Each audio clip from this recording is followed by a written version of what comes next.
Here was September 30th, 1962, just a few days before October 2nd, 1962. The New York Times cover said that Kennedy federalizes the Mississippi's National Guard, immobilizes the troops, orders the state to yield, addresses a nation today on the racial crisis.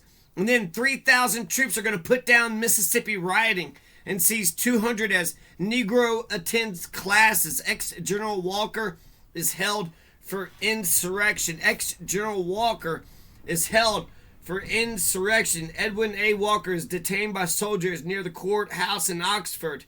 Walker is stopped by troops. Former Major General. He's turned over to U.S. Marshals.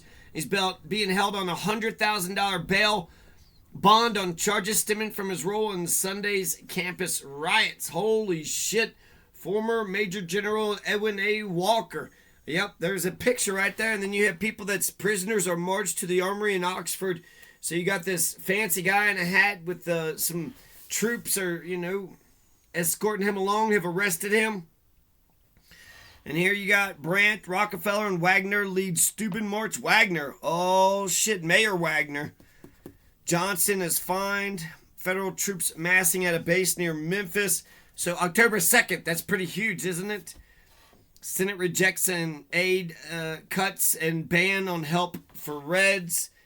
Home urges West to help East as coexistent moves. Congo flies troops to end Kasai revolt. President Kennedy took the first step today towards getting an injunction to end the Atlantic and Gulf Coast longshoremen strike for 80 days, declaring that continuation of the strike would imperil the national health and safety. The president issued an executive order naming a 3-man board of inquiry to investigate the dispute and to report to him by Thursday. Meanwhile, in New York, leaders of the nation's 7 major maritime unions abandoned inter-union battling to plan support for the striking longshoremen. American seamen and officers started leaving their ships while other unions made plans to avoid servicing foreign flag ships entering Atlantic and Gulf ports. Walker is facing 4 federal counts, flown to medical center in Missouri to await trial. Bail put at $100,000. Major General Edwin A. Walker was arrested today on 4 charges, including insurrection for his role in last night's rioting at the University of Mississippi.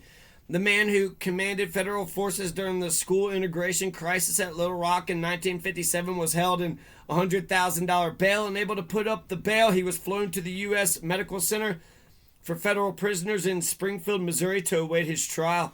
Mr. Walker, accompanied by marshals, arrived at the medical center Monday night. The AP Associated Press said, "They don't have a thing on me," Mr. Walker said after his arrest. He dictated a message to Governor Ross R. Barnett, which said, "Mr. Walker hopes his efforts were in your behalf and in behalf of the Stand for Freedom Everywhere. Do nothing based on my status that is not in support of your own objectives."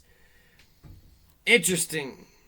Mississippi aides blamed by U.S. officials for riot. Mississippi aides. The federal government asserted today that the failure of Mississippi officials to keep their word led to the bloody rioting in Oxford, Mississippi last night. Attorney General Robert F. Kennedy, another spokesman, said that Governor Ross R. Barnett and his aides had repeatedly given assurances that they could and would maintain order when James H. Meredith, a Negro, entered the University of Mississippi last night. Wow, was that October 1st? That Meredith got to go. That was October 1st. Instead, the federal spokesman said the state police were withdrawn at the crucial moment of the developing mob scene. Federal troops were then called in, but 2 men were dead and many were injured by the time they arrived. Senator James O. Eastland, Democrat of Mississippi, read on the Senate floor this morning a report on the rioting. He said the report had been prepared by officials of the University of Mississippi. Eastland orders inquiry tonight. Senator Eastland directed the Senate Judiciary Committee, which he heads, to make an investigation of all events. Columbia study scores. Doctor says quality of care lags here. Dr. Ray E. Trussell. Bidwell's tax trial ends in hung jury. Campus A bivouac as Negro enters. Shots quell mob enrolling of Meredith ends segregation in state schools. October 1st, James H. Meredith, a Negro, enrolled in the University of Mississippi today and began classes as federal troops and federalized units of the Mississippi National Guard quelled a 15-hour riot A force of more than 3,000 soldiers and guardsmen and 400 deputy U.S. Marshals fired rifles and hurled tear gas grenades to stop the violent demonstrations. Throughout the day, more troops streamed into Oxford tonight, a force approaching 5,000 soldiers and guardsmen, along with the federal marshals, maintained an uneasy peace. In this town of 6,500 in the northern Mississippi Hills, there were 2 flare-ups tonight in which tear gas had to be used. United Press International reported a small crowd of students began throwing bottles at marshals outside Baxter Hall, where Mr. Meredith was housed. They were quickly dispersed by tear gas. Soldiers also broke up a minor demonstration at a downtown intersection. 200 are seized. The troops seized approximately 200 persons. They were seized in the mobs of students and adults that besieged the university administration building last night and attacked troops on the town square this morning.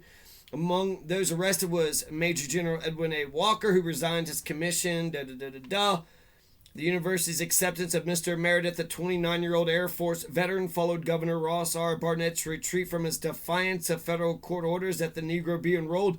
The 64-year-old official, a member of the militantly segregationist Citizens Councils, had vowed he would go to jail if necessary to prevent university desegregation.